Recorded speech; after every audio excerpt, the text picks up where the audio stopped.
What's up, YouTube? It is your boy JB, and we are here today with a review for Love During Lockup Season 3, Episode 67, titled He Loves Me Not, you guys. So before we get into this review, if you guys are watching this video or any other on the channel and are not subscribed to the channel, I need you guys to stop taking me out on this date and having me pay for it at the end of it. You guys can do me that favor by liking the video, subscribe to my channel, turning your notifications on, and sharing the video. And you guys, with that out of the way, without further ado, let's discuss Love During Lockup. And also, you guys, I want to let you guys know I did take my notes for ladies who list. That video, you guys will see it tomorrow around the same. You guys will see that tomorrow when you see Tommy's review. So there we go. All right, you guys. So I'm just gonna start up with the person who I don't want to see on this show anymore. Thank God. Next week is the season finale. Hopefully, he never comes back again. Max. Max. This is gonna be the shortest scene. This is gonna be so short, like, you guys, because it is literally nothing for me to talk about with Max. So Max went back. I don't know if Max is at the apartment with his roommate, but he's telling her that he canceled his actual physical date that he had because he got the phone call from Tara. She's looking at him like, you dumbass, you literally canceled an in-person date with a real live person because you got a phone call from an inmate or a former inmate that you have yet to meet. How much sense does that shit make? I was like, thank you. It makes absolutely no sense. Like, this fool literally canceled a date because of a damn inmate. Again, you never met this woman.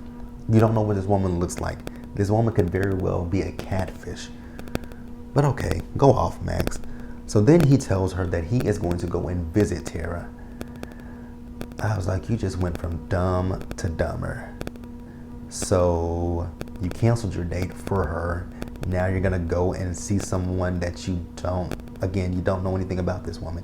You've never met her. You just had phone conversations with her. Where'd he do that at? Max is stupid. Then she asked him, is he talking to that other girl? He says yes. I was like, oh my God. Max is just lying all the way around. He has not told anybody the truth. Because Tara doesn't know that he does OnlyFans with his roommate. She doesn't know that they sleep in the same bed together. So then his roommate, Alessa, asks him, what is the woman's name, right? That's in jail. He tells her, she Googles it. She says, she's on trial for murder. He says, well, you know, just because you're on trial doesn't mean you're guilty. Granted, I'll give you that, right? I will give you that. The saying is guilty until proven innocent. Innocent until proven guilty, sorry. It's innocent until proven guilty, right? But with a murder case, most times she could have been an accomplice to murder. It's so many things that could have happened with that one, right? But yeah, no, wouldn't be me. Absolutely not. But I'm tired of talking about him. Let's move on, you guys. Honestly, when I sit and think about it, some of these couples on this show are just not that likable. Love the show, but some of these couples are just not likable. Since we're talking about people that are unlikable, let's go ahead and talk about Gabby and Chris. So you guys remember that Gabby wanted to go to the prison to pick up Chris, right? You guys remember Chris's mother told her that might not be the best idea to go up there, right? Because they don't know if he's going to be held by the feds, right? But you guys remember, Gabby just does what the fuck Gabby wants to do. And you guys remember his sister Essie went with her, right? So Gabby and Essie, they're getting ready to leave for the day, right? To go get Chris, right? It's 7:30 in the morning.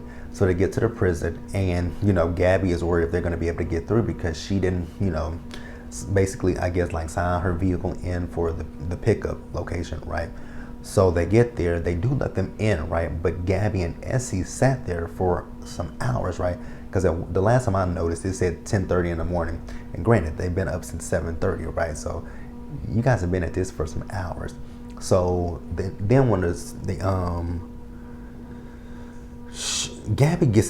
Gabby and Essie are not talking, right? Because Gabby is in her feelings because of the fact, you guys remember in the last episode when Gabby and Essie were talking, that Essie told Gabby to her face that the family thinks that she's a gold digger, right? I mean, if the shoe fits, girl, wear it. Because, you're coming off like a bit of a gold digger, right? So they're not really having a conversation at this particular time, right? So at one point, a bus pulls up, and she's like, "Is it people? Can they see us?" Something like that? Do they see us? Like she was like, "Yeah, they see us." Now, correct me if I'm wrong, right? But they bleeped out something that Gabby said when that bus pulled up. Did Gabby say the word nigga in that scene? Somebody let me know. I rewound it more than once just to see if I heard what I thought I heard, and I believe I heard Gabby say nigga. So then one of the CEOs come over to them and ask them, like, who are you guys picking up? Like, and she tells him Chris so-and-so, right? He says, okay, Chris so-and-so. He says, well, he's not getting out. We didn't know you guys were over here, and he's not getting out today, right? So Gabby is pissed off, right? But like I said, Chris's mother kind of told you not to go up there, Gabby gonna listen one day. One day she'll listen, right? So then SC calls her mom and tells her mother that, hey, Chris is not getting out, right? They think that this might have something to do with the feds, right? So, her mother says, hey, I'm gonna call somebody to see what I can find out. So then a little later, her mom calls her back and tells her, hey, I talked to some high ups, right? And they let me know that, yeah, Chris is not getting out today, that Chris is gonna get out tomorrow, right? So now Gabby has to figure out what they're gonna do, right? So they decide that they're gonna stay another night, and then they'll go back in the morning to pick up Chris. Gabby, you kind of give him what Indy gave with the situation with Harry. Like, you should have just called. You should get all your ducks in a row before you actually go and do something like that. Like, make sure everything is good to go before you actually go through with the execution. Just saying. I'm just saying. But hey, you guys, we're gonna move on. You guys, let's talk about Haley and Dalton. Part of me wants to feel bad for Haley, but then another part of me is like, you are the idiot that fell for the bullshit that Dalton fed you, right? Like, I just can't understand for the life of me. Like, you got a son and you gave $20,000 to a man that is in prison over your own child that you gave birth to. That's where I get mind blown at, right? Like, how can you do something so reckless, so reckless, oh God, what's the other word I'm trying to think of? It'll come to me in a minute. It's reckless. It's I can't think of the word that I wanted to say, and I had it in my head. I should have put it in my notes. It's irrational, very irrational. That's the word I was looking. It's reckless and it's irrational that you gave away $20,000. So at this point, she's going to go try to visit him, right? I did see them when they showed the sign for the water tower in Plano. I was like, oh, okay, Plano. But he's so she's going to the prison to see him. Granted, she's never done a same day visit, right? So she doesn't know if they're going to let her come see. She has to schedule time to go see him. So she gets to the prison, right? We see the producers, they're talking to him and they're asking him, when is the last time they've talked? He said, they haven't talked in a week at this point. Then at one point she said she hasn't heard from him in a month. So I don't know when this was filmed, right?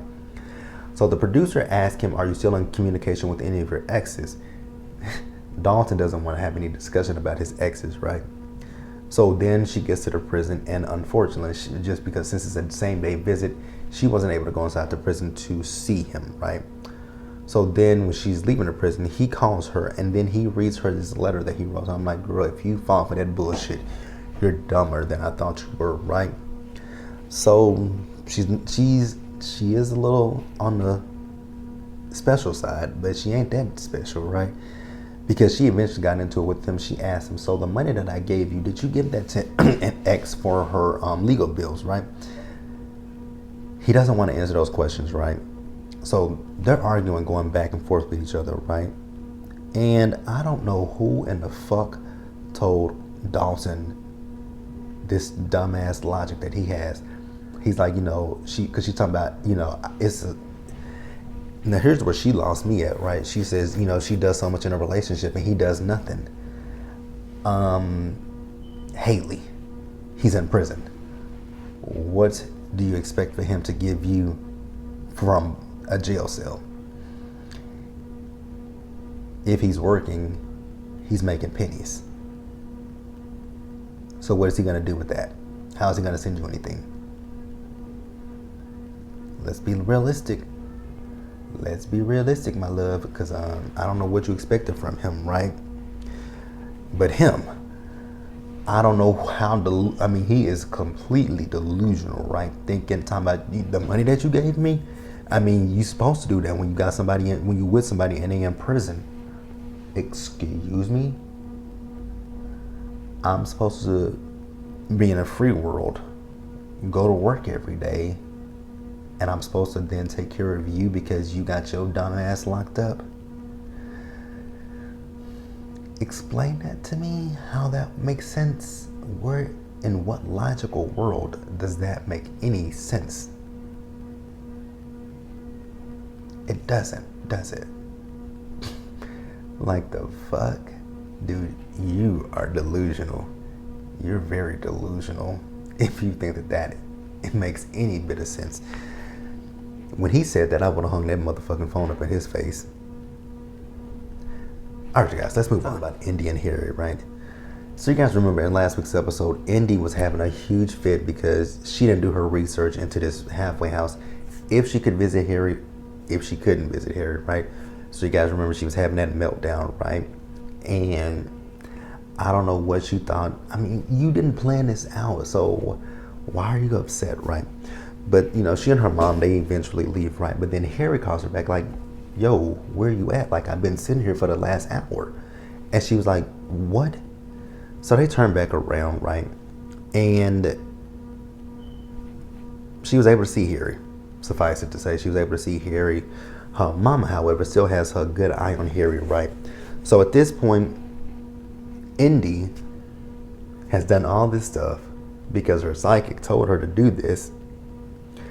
But your psychic, oh God, I can't. If you guys, now, like I said in my Married at First Sight review, you guys, if you guys believe in psychics, I'm not here to knock anybody who believes in psychics, right? But why would you plan your life around something that a psychic tells you? That makes no sense to me. But Indy's gonna have to go back to Maryland, right? Because Harry can't leave that halfway house, right? The only time Harry can leave the halfway house is when he goes to work. And even when he goes to work, he's still being monitored. So it ain't shit it ain't nothing that can happen with this situation. So you got to pack your shit up and go back home, dumbass. So then Harry's family calls her, right? And she tells them that she saw him and that, she wants to meet them, right? So we meet his mom, his other sister, and the sister that we met before, right? So Indy brings up the goddamn psychic. I was like, girl, why would you bring up the psychic the first time you meet his family, right? His sister, his mother. His mama says she is a local. I was like, we agree. She is very local. So then Harry FaceTimes her, right? And, he speaks to his sisters, his mom, and then Indy's daughter comes out. She's screaming, Poppy Daddy. Poppy Daddy. I was like, oh God. Girl, stop. Why? I have a huge issue with that when women have their kids call a man that they are dating, that they're, I get it, you're dating this guy, right?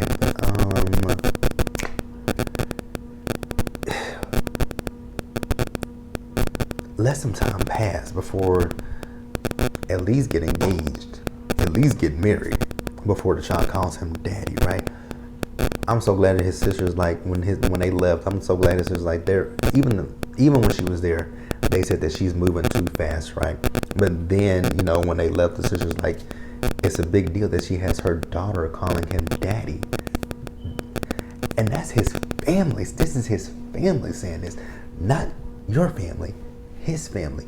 You got it is what it is. I just don't understand it, guys. Let's wrap up the episode with Ty and Hottie. Oh God, Ty and Boston all I gotta say about them is they're two birds. They are birds, man. So this is after the fight that Boston and Ty had, right? So Ty is getting ready to have a video chat with Hottie, right? So she logs in for the video chat, right? And it's counting down, but the video chat never connected. And she's like, And then she looked at the list, and there were no upcoming video chats, right? So then Hottie calls her on the phone, and she's talking to Hottie. So she's telling Hottie, hey, I called Boston down to my job. We got into a fight with each other. And she's like, tell me about Boston. He is swearing up and down that he loves Ty. It's nothing going on between him and Boston. And I'm going to bring that up in a few minutes, right? Then he's lying to her saying that the video chat got switched because it was in a different room, right? But like I said, he's telling her he loves her. He's basically just running a good con game on Ty. And after the phone call ends, she's like, you know what? I believe him. I'm like, girl, why do you believe him? Ty, literally think about this, my good girl. Think about this, right? Boston isn't lying. How in the fuck did Boston get your nudes that you sent to him on Facebook, right? The only way she could have done that is if she has his information, right? That means she knows him well enough to have that information, right? She got your phone number. How did she get your phone number? Probably through Facebook Messenger, right? So, yeah. You believe him, though. Go off, right? So then we see Ty, right? Ty's with her good girlfriend. So they're getting ready to go meet up with Boston. Boston is with, did they say her cousin or did it say Hottie's cousin? Whoever the girl was, her name is Olivia, right? So they riding around. So Ty's talking to her friend, like, you think she's gonna bring back up? I mean, you got somebody with you. The last time you met her, you had a fight with her. So what the fuck, right? So Boston gets there and she's sitting down with her friend. Ty and her friend show up, right? They sit down immediately. Ty and Boston going at each other, and then Ty and her friend going at each other. And Ty's friend is like, you know what? Hey, me and you, why don't we move over here and let them have a conversation, right? So when the friend got up, Ty told her, fix your wig. Fix your wig. I was like, no. So Ty is talking to Boston, right? She's asking Boston about she and Hottie. So she's saying that they've been together, 11 years? Now, granted, she's 28, right? I think she's 28. If she's 28 and they've been together for 11 years, that means you've been talking to him since he was 17. And he was, Hottie is 34 or something like that? I don't know. I'm gonna leave it alone, you guys. So, they show us a clip of when Hottie was talking to Ty. Then they showed us a clip of Hottie talking to Boston. He's lying to both of these women. And my issue with Boston is, you upset with her. She didn't know about you. He was lying to both of y'all. And you fighting. I understand why Ty is fighting her, right? You're posting my nudes. You've been playing on my phone, right? So I get why Ty is fighting. But Boston, I just don't understand her, right? I really don't understand her. So then, Ty said they've been talking since November, right? She's like, I'm not gonna be no dumbass and stay around for 20 years. She's like, I'm gonna give you one more chance. She's like, you giving me one more chance? You talk to me like I'm not a kid. So then Ty got up and she swung on her again. I'm like, here we go, fight number 2. And that's actually where the episode ended, you guys. So next week is the season finale of Love During Lockup, you guys. Be sure to like this video, you guys. Please leave your comments in the comment section below. Subscribe to my channel. Turn your notifications on. Share the video. And until the next time, stay safe. Take care of yourselves. Wash your hands. Wear a mask, you guys. Socially distance. Be blessed. And I'll catch you guys in the next one.